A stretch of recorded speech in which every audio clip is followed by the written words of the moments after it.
This is John here for PSX Extreme, and today we're going to be talking about whether it's worth collecting the PlayStation 1 in 2025 in the UK. Let's find out. So the first thing that I do want to mention is, of course, because this is specific to the context of the United Kingdom, there are going to be necessarily some things that might be different from where you are. If that's the case, please comment below. I would be interested to find out. So now the first thing that we really have to recognise is the growth in popularity in the retro video game market. There's an ever-growing number of people in the hobby that are affecting the demand. Now, according to commonplace economic theory, what this means is that supply and demand are going against each other. Demand is higher than supply, which will mean that prices are rising over time.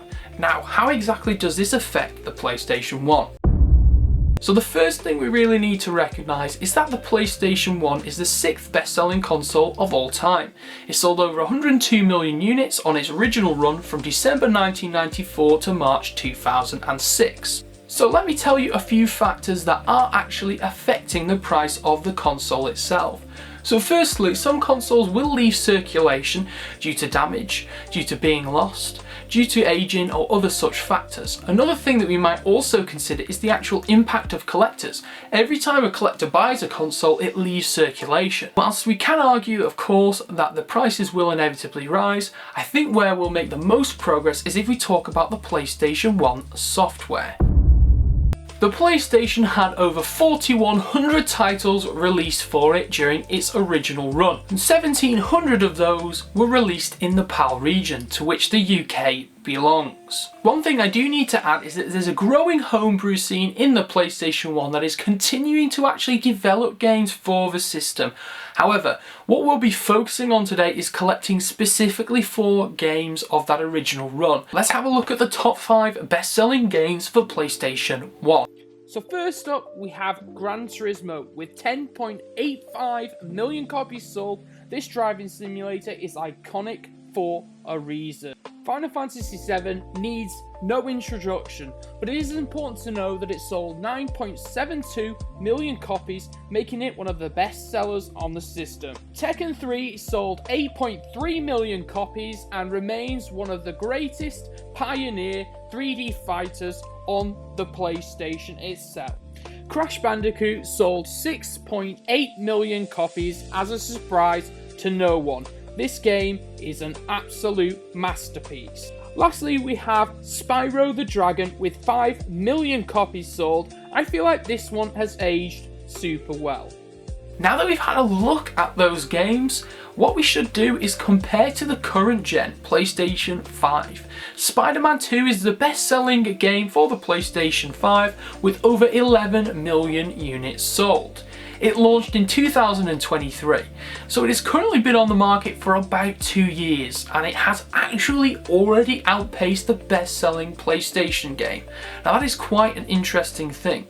It does tell us that despite the large install base, the actual software attachment rate for modern consoles is much higher, and we need to bear this in mind when we're thinking about the market forces for the PlayStation 1 and its software. What I'm trying to say is, when we look at the data of the sales figures for these games, we have to consider a couple of important factors. Whilst they might seem quite large, they are not as large as modern systems. We also do have to consider that sales are spread out across multiple regions. What this means is, if we were considering the UK, a game that has sold 1 million copies worldwide will definitely have a lot less in the UK itself. Whilst we may not know the specific numbers of copies of games in the UK, we can make the assumption that there is actually a scarcity, especially when we factor in the demand into the market. And that leads to the main point of this video. What I'm trying to suggest is the market forces are determining that the PlayStation and its software will become more expensive over time. However, one thing I do want to consider as well is that despite this upwards trajectory, the PlayStation 1 is still a better console to collect for than many other consoles of its age. The Sega Saturn sold less than 10 million units overall. That's about a tenth of the install base of the PlayStation. So, whilst we may have demonstrated that the market forces are affecting and influencing the prices of the PlayStation, it certainly is a much more favourable position than other consoles of the same generation. We also need to consider consoles of previous generations. If we look at the Super Nintendo and the Sega Mega Drive, those consoles had relatively large install bases for that generation, and however, despite that, they now command quite large prices on the market. What I'm trying to demonstrate is that the underlying mechanics behind the retro video game market means that eventually the PlayStation 1 will become quite expensive.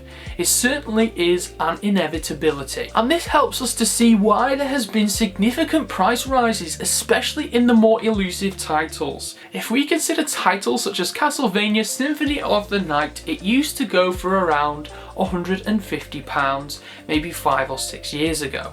Now it goes for approximately £600, sometimes commanding even more. The next game I want to consider is Armored Core. Now Armored Core about 4 or 5 years ago used to go for around £30 or so.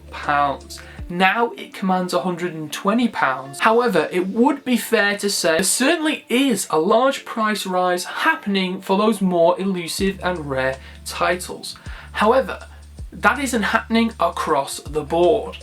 The prices are increasing for PlayStation titles in general, but at a much slower rate. I calculate the going rate of my own PlayStation 1 collection, now considering only the games that I've bought in the 2020s, also including games that I bought this year, the price rise has been about 27.43%. Now we've established that there has definitely been a price rise for the PlayStation consoles.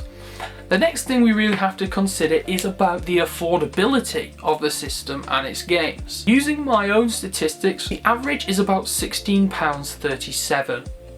What this means is that despite, again, the astronomically large prices some games command, and also the fact that some of the most expensive games I own are on the PlayStation 1, it is still quite an affordable console. It certainly isn't the cheapest console out there, but it is far from being the most expensive. In conclusion, if we look at the factors such as price, the PlayStation 1 is still worth collecting in the UK in 2025. The market factors are influencing and generally making the market grow in value. Prices of games are rising and the more elusive games are rising at an incredibly fast rate. However, the average game price is still quite reasonable. And despite not being the cheapest console out there, it is definitely moderately available in the UK and also available for a good price. It may not be the cheapest console out there, but there certainly is a lot of value in it. What do you have to say? What's your experience collecting the PlayStation like? Make sure to leave your thoughts down below, and of course like and subscribe if you would like to see more articles adapted into video format by PSX Extreme. Thank you for watching.